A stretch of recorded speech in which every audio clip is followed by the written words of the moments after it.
여러분 모두 환영합니다. 중증 자폐를 가진 한 소년이 있었습니다. 태어날 때부터 말을 할 수가 없어서 세상과 완전히 단절되었다고 생각했습니다. 전문가들이 모두 의사 표현이 불가능하다고, 희망이 없다고 다 단언했지만 어머니만은 절대 포기할 수가 없었습니다. 그래서 매일 이 아이의 손을 잡고 선을 긋고 글쓰기 연습을 하고 이 아이의 어떤 가능성을 믿고 계속 기다리면서 나아갔습니다. 그러던 어느 날 어머니가 이 아이에게 질문했습니다. 자, 1번은 사과고 2번은 딸기 아이스크림이야. 한번 선택해봐. 무엇이 먹고 싶니 했더니 이 소년이 처음으로 천천히 아주 힘들게 이 숫자 2를 딱 썼다고 합니다. 이 숫자 2를 쓴 것은 단순한 어떤 선택이 아니라 이 아이가 세상과 소통한 첫 번째 순간이었습니다. 그래서 이 가족에게는 굉장히 감격스럽고 정말 기적과 같은 순간이었습니다. 시간이 뒤른 뒤에 이 소년이 시간이 흘러서 더 자라나서 더 많이 연습해서 또 다른 문장을 하나 쓰게 됐는데요. 이렇게 썼다고 합니다. 자, 이제 엄마한테 하고 싶은 말이었다고 하는데, 엄마, 이제 나도 할 수 있는 게 생겼으니까 이제 엄마 할 수 있는 일을 하세요. 이렇게 처음으로 어머니에게 쓴 편지와 같은 글이었다고 합니다. 그래서 이 글을 읽은 어머니는 이제 눈물을 흘리면서 정말 이 한마디를 써내기 위해서 수만 번 줄을 긋고 노력했던 그 모든 것들에 이제 감사하게 됐습니다.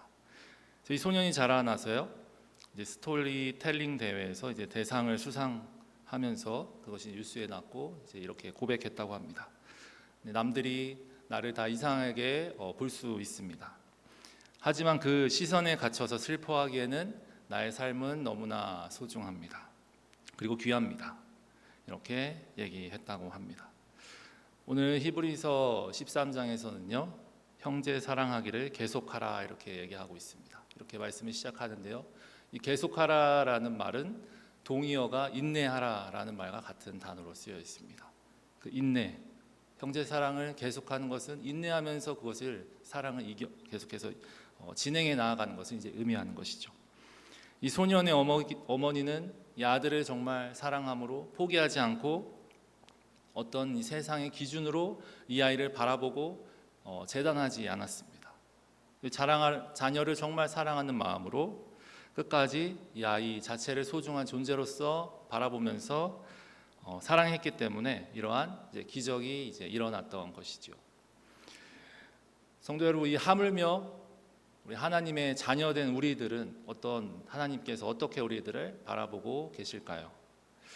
우리가 이제 히브리서 13장에 드디어 도착했습니다. 아주 고생하셨습니다. 듣느라고. 히브리서에 나오는 이 교회들은요, 예수 그리스도를 믿는 것 때문에 굉장히 고난에 처해 있던 교회들이었습니다. 그래서 예수님께서 죄로 죽을 수밖에 없는 우리를 이제 구원해 주시고, 그리고 우리가 정말 승리한 인생을 살아가야 함에도 불구하고 이 초대교회 이 히브리서에 쓰였던 그 배경에 있는 성도들에게는 많은 어려움과 고난이 있었던 것입니다. 그래서 이것을 믿음으로 이겨내는 그런 과정들이 이제 히브리서에 담겨져 있습니다.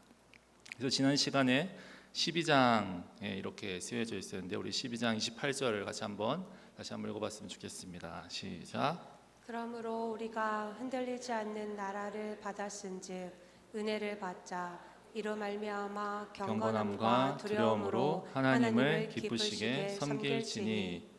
그래서 경건함과 두려움으로 하나님을 기쁘시게 섬기자, 하나님을 기쁘시게 예배하자, 이런 다짐을 가지고 이제 성도들이 나아갔던 것이죠. 믿음의 삶이란 이런 것인데, 이 경건함과 두려움으로 하나님을 기쁘시게 섬기는 것이다. 그러면서 이 하나님을 경건함과 두려움을 섬기는 것이 과연 무엇인가에 대한 내용이 바로 오늘 13장의 구체적인 그런 내용들이 담겨져 있습니다. 그러면서 이 경건함과 두려움을 하나님을 기쁘시게 섬기는 것은 바로 무엇이냐? 형제 사랑을 계속하는 것이다. 이렇게 말하고 있습니다.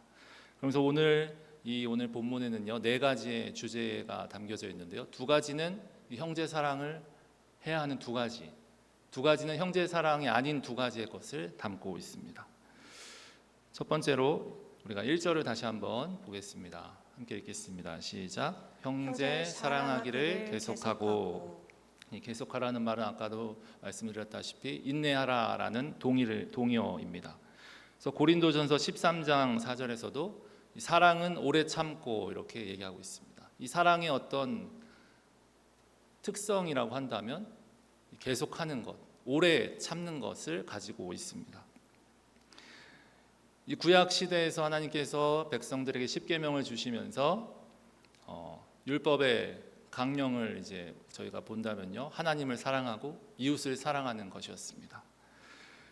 그리고 이것이 신약에 가서 예수님께서도 두 가지, 이 율법의 가장 큰 계명이 무엇인가 했을 때 하나님 사랑, 이웃 사랑을 말씀하셨습니다. 그러면서 요한복음 13장 34, 35절에 이렇게 말씀하셨는데요, 저희가 같이 한번 읽어보겠습니다. 시작. 새 계명을 너희에게 주노니 서로 사랑하라. 내가 너희를 사랑한 것 같이 너희도 서로 사랑하라. 너희가 서로 사랑하면 이로써 모든 사람이 너희가 내 제자인 줄 알리라. 아멘. 예수님께서 너희가 서로 사랑할 때, 그럴 때 비로소 너희가 내 제자인 것을 알게 될 것이다, 이렇게 말씀하셨습니다. 예수님뿐만 아니라 사도 바울도 이 이야기를 하였고요. 그리고 요한도 요한일서 3장 10절에 그 형제를 사랑하지 않는 자는 하나님께 속하지 않았다고 강하게까지 얘기하기도 했습니다.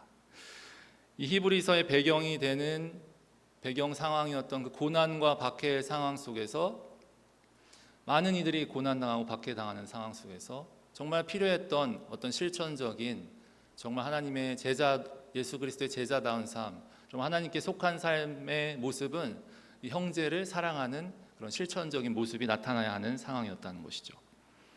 그래서 이 히브리서 독자들은요, 우리 히브리서 6장 10절에 보면 이미 성도를 섬긴 것과 이제도 섬기고 있는 것을 하나님 잊어버리지 아니하신다, 저희가 말씀도 한번 나눴었는데요. 이미 이 히브리서 성도들이 그렇게 계속해서 하나님을 사랑하고 이웃을 사랑하는 것들을 실천했던 그런 공동체였던 것입니다. 그래서 이들에게 지금 권면하기는 그 하나님 사랑하고 형제 사랑했던 거, 그거를 계속해라. 그것이 힘들지만 인내로서 그 사랑을 계속 이어가라, 이렇게 얘기하고 있는 것입니다. 그러면서 좀 더 구체적으로요, 이제 두 가지 이제 실천해야 될 이야기들을 하고 있습니다. 제가 2절을 계속해서 읽어보겠습니다. 시작. 손님 대접하기를 잊지 말라. 이로써 부지 중에 천사들을 대접한 이들이 있었느니라. 아멘. 이 형제 사랑 1절 빨간색으로 제가 표시했는데요, 이 형제 사랑이라는 단어를 원어로 보면요, 이제 필라델피아입니다. 필라델피아. 도시도 있죠, 미국에. 필라델피아. 이 필은 사랑이라는 뜻입니다. 그리고 이 아델피아가 이제 형제입니다. 그래서 이 필라델피아 하면 형제를 사랑해라입니다. 이 손님 대접이라는 단어를 제가 또 빨간색으로 해놨는데요, 이 손님 대접은 필록세니아라고 합니다. 필, 이것은 사랑이고요, 다음 크세니아는 낯선 손님을 의미합니다. 그래서 이 손님 대접이라는 것은 낯선 사람을 사랑하는 것을 의미합니다. 그래서 지금 1절에 형제를 사랑하라는 것을 계속하라 하면서 이어서 이 형제라고 저희가 생각하면 나의 이웃, 나의 가족, 나와 가까운 사람들만 저희가 사랑하는 것을 생각할 수 있는데, 이어서 이 낯선 사람들조차, 내가 잘 알지 못하는 사람들조차 대접해야 된다. 이 대접하는 것은 사랑하는 것이다, 그렇게 이야기하고 있습니다. 이 손님 대접하는 것은요, 우리 기독교, 우리 그리스도인들이 해야 되는 것뿐만 아니라 뭐 이슬람도 하고 있고요, 유대교, 그리스 로마 신을 믿는 그 사람들에게도 굉장히 중요한 그런 미덕이었습니다. 또한 구약에서도 아브라함과 사라와 또 여러 가지 이런 믿음의 선진들이 이 손님을 대접하고 예상치 못한 그런 선물을 받은 적도 있는 것이죠. 신약에 와서는요, 핍박과 박해가 다가오자 이 성도들이 다 디아스포라, 다 흩어졌습니다. 로마 제국 뿔뿔이 이 믿는 자들이 다 흩어졌죠. 그래서 이 복음을 전파하기 위해서, 혹은 이 박해를 피해서 돌아다니면서 이제 그렇게 복음을 전했던 자들이 있었던 것이죠. 그렇기 때문에 이런 돌아다니면서 복음 전하는 자들에게 이 손님을 대접하는 것은 복음 전파하는 데 있어서 굉장히 필수적인 그런 사랑을 하는 그런 표현이었던 것입니다. 그래서 이 복음을 전파하는 자들에게 피난처도 제공해주고 숙식도 제공하고 위로하고 돌보고 이렇게 은혜를 나누는 것이 정말 형제 사랑으로서 믿음으로서 살아내는 그런 방법이라는 것을 오늘 이제 이야기하는 것이죠. 물론 이것을 이제 악용하여서 계속 이렇게 사람들에게 피해를 주는 그런 것도 있다는 내용들이 이제 있기는 합니다. 그래서 이 손님 대접하는 일조차도 점차 세상이 약해지자 그것을 악용하거나 그러면서 약화가 되기도 하고요. 혹은 이런 베풀기 싫어하는 마음들이 점점 커지면서 이러한 미덕들이 이제 사라지게 됐던 것이죠.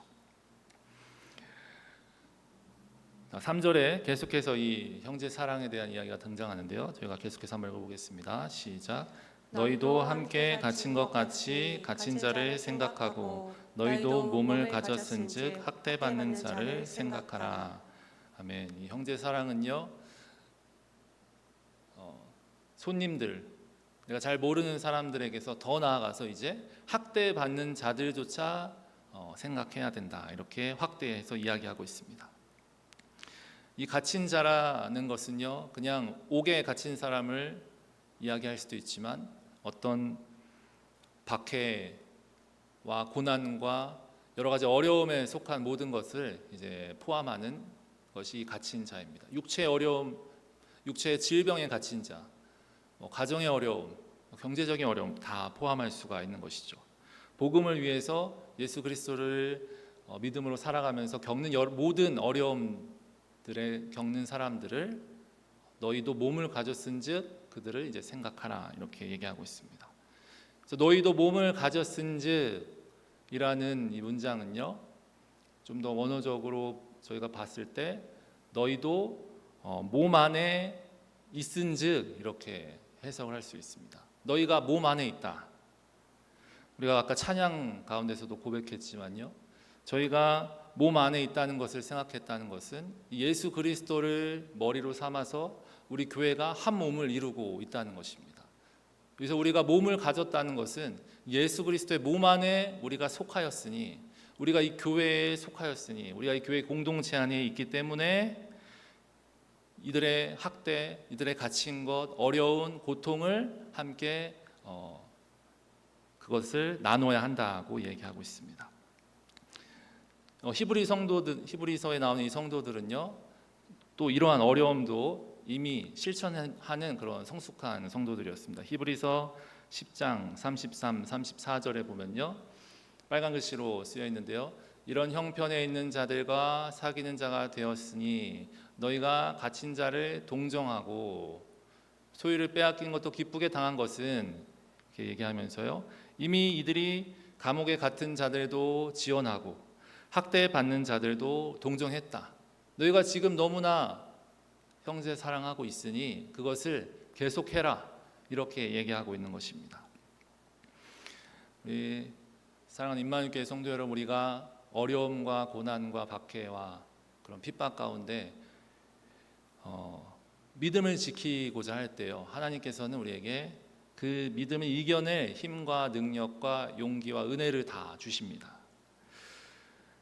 그래서 인내하면서 그 신앙 포기하지 않도록 하나님이 우리를 이제 붙들어 주십니다. 물론 오늘 찬양 고백했던 것처럼 멈춰 있는 것 같을 때도 있지만 결국에 하나님께서 우리를 이제 붙들어 가시는 것이죠.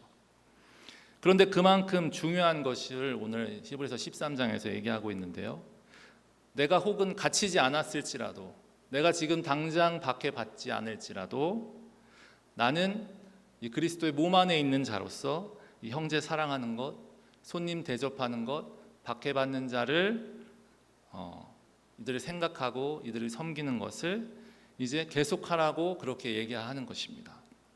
이 말은 박해로 인해서, 고난으로 인해서, 어려움으로 인해서 신앙을 포기하는 것만큼이나 우리가 돕는 자로서, 우리가 형제 사랑하는 자로서 이 형제 사랑의 성실함을 포기하지 않고 계속해서 이것을 지속하면서 인내하는 것도 쉽지 않다는 것을 오늘 히브리서 13장은 이야기하고 있습니다.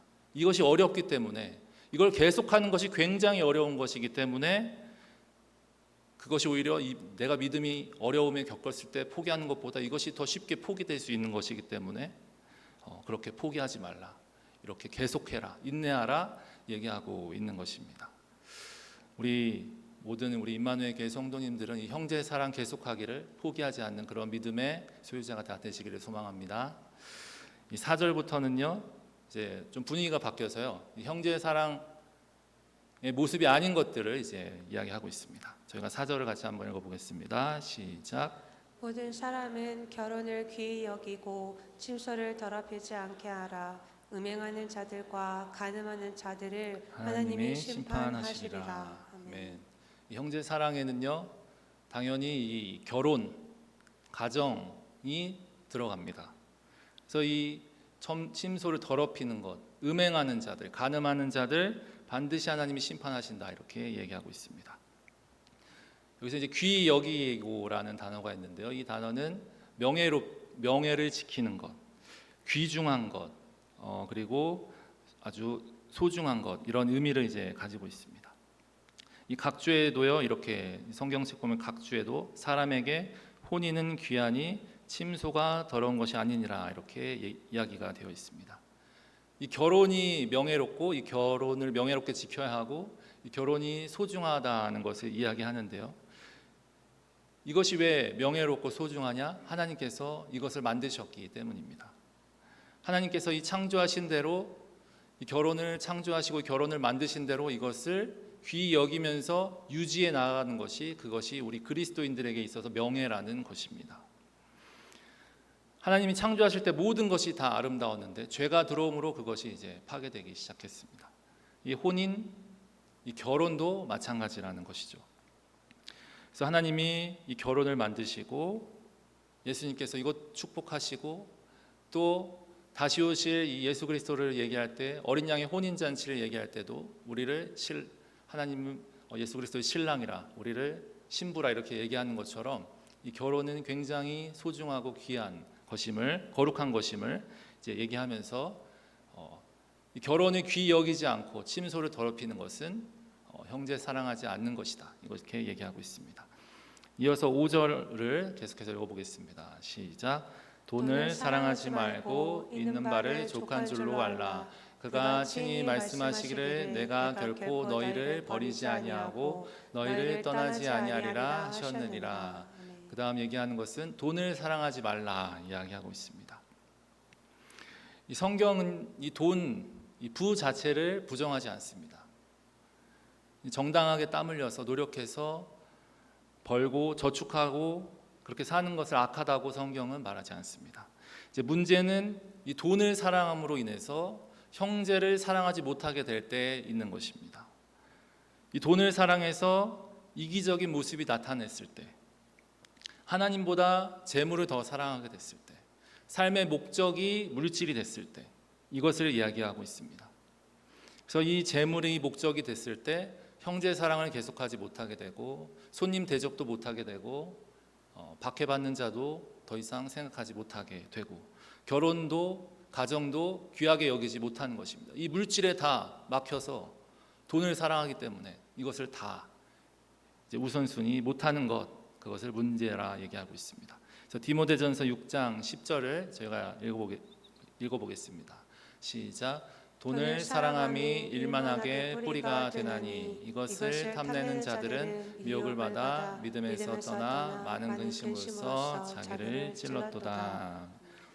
이 돈을 사랑하는 것이 일만하게 뿌리라고 디모데전서에서도 사도 바울이 이제 얘기하고 있는 것이죠.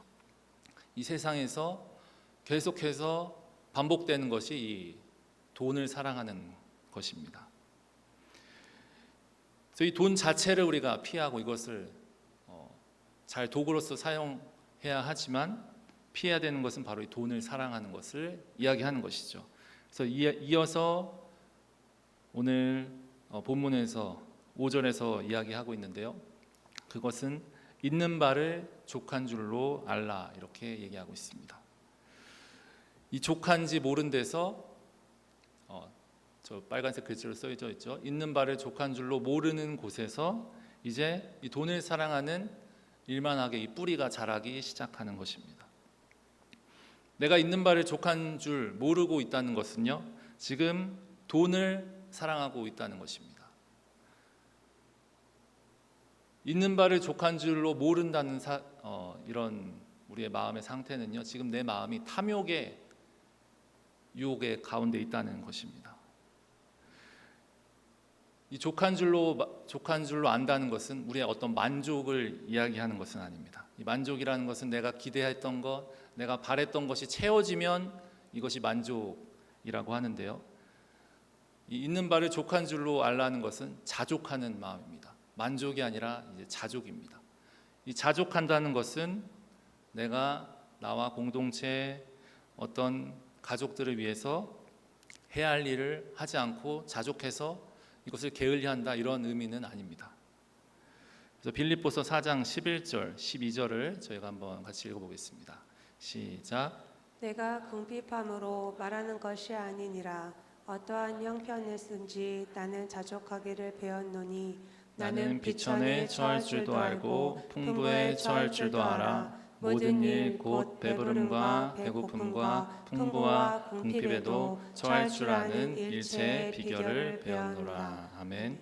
이 자족이라는 것은 여기 나와 있는 것과 같이 내가 궁핍에, 비천에, 풍부에, 배부름, 배고픔 이러한 것에 어떠한 상황에 처할지라도 내가 염려하지 않고 내가 탐욕을 부리지 않는 것, 이것을 이제 자족이라고 합니다.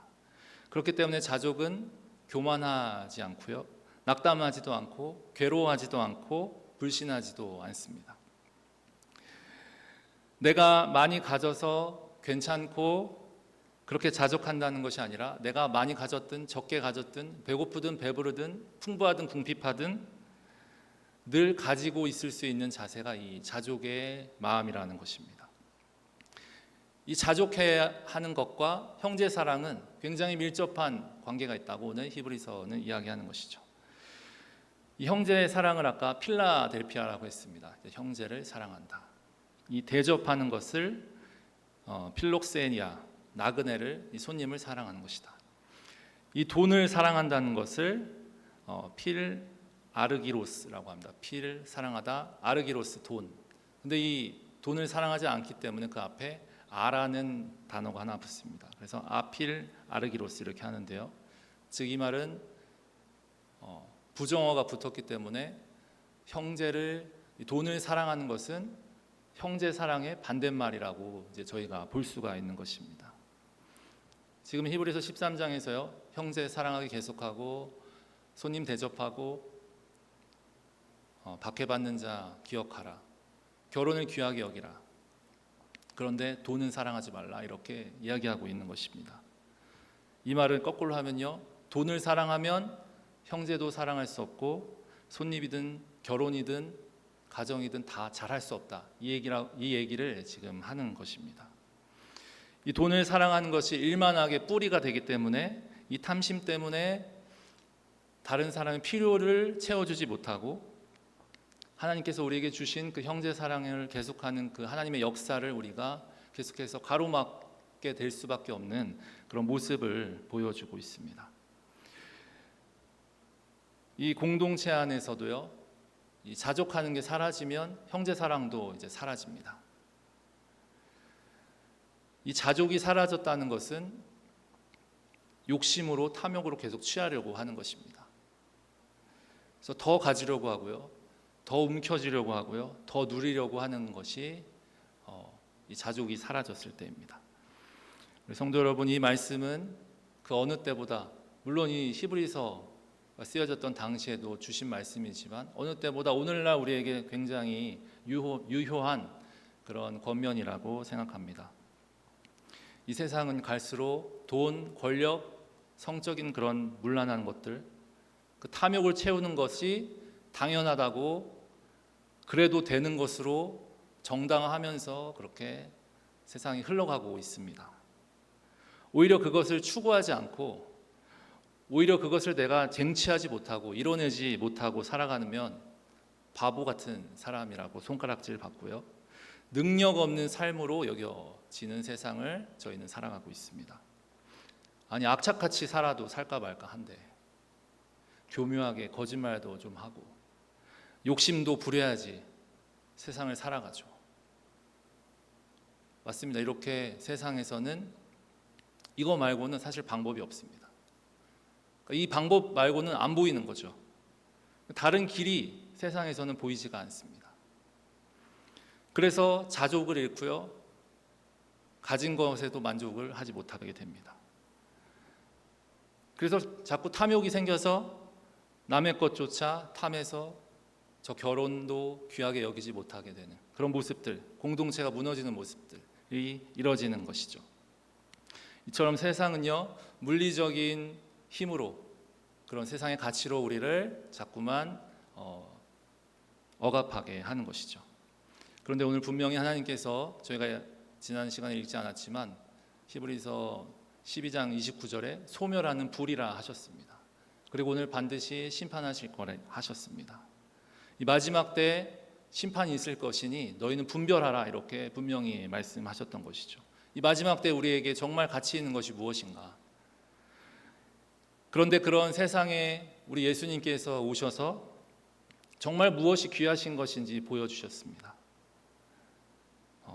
돈을 사랑하지 말고 침소 더럽히지 말고 탐욕 부리지 말고 음행하고 간음하지 말고 있는 바 족한 줄로 여기면서 형제 사랑 계속해라 이렇게 얘기하는 것이죠. 그러면서 오늘 히브리서 13장 5절 후반부를 보면요, 그리고 각주를 보면 이렇게 되어 있는데요, 우리 각주인 신명기 31장 6절, 여호수아 1장 5절 말씀을 한번 보겠습니다. 빨간색 쳐진 글씨에 각주가 달려 있습니다.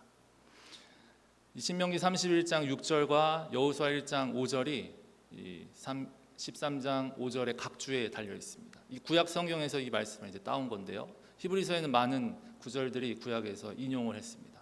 이 두 구절에 공통점이 있다면 결코 너를 떠나지 아니하시며 버리지 아니하실 것이라.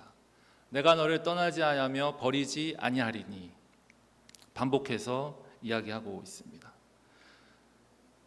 성도 여러분, 우리가 어떻게 자족할 수 있습니까?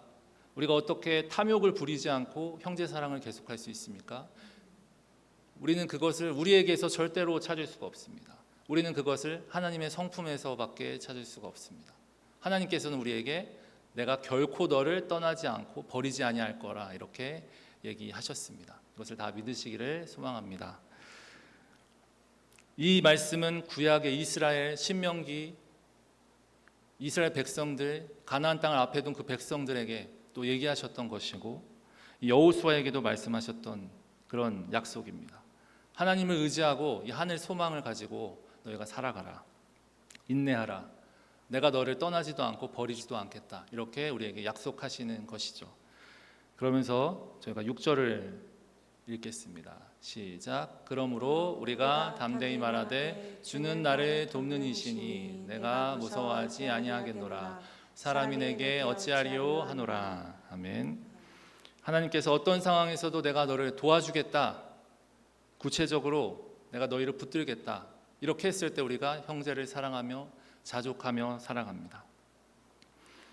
그런 하나님의 약속에 우리가 할 수 있는 반응은 담대히 고백하면서 주님이 나를 도우시니 내가 무서워할 것도 없고 이 사람이 내게 어찌하리요 이러한 고백을 하는 것이죠. 저 빨간색 6절 후반부에도 각주가 달려 있는데요. 시편 118편 6절입니다. 이 말씀을 같이 한번 읽어보겠습니다. 시작.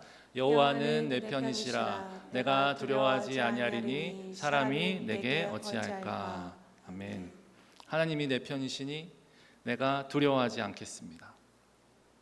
믿음으로 사는 것이 여러 가지 어려움이 있지만, 형제 사랑 지속하는 것 정말 어려움이 있지만 내가 두려워하지 않는 것은 하나님이 나의 편이시기 때문이라는 것을 고백하는 것이죠. 사람이 어찌하겠는가? 하나님이 내 편이신데 사람이 어찌하겠는가? 이렇게 고백합니다. 여기서 이 사람은요, 이 세상을 의미합니다. 이 세상의 문 우리에게 두려움을 주고 세상의 가치로 살아갈 수밖에 없도록 우리에게 그 힘을 휘두르지만 우리의 힘은 이 상황과 환경과 이 세상의 가치가 아니라 하나님의 신실하심에 있음을 우리가 이제 고백하는 것입니다.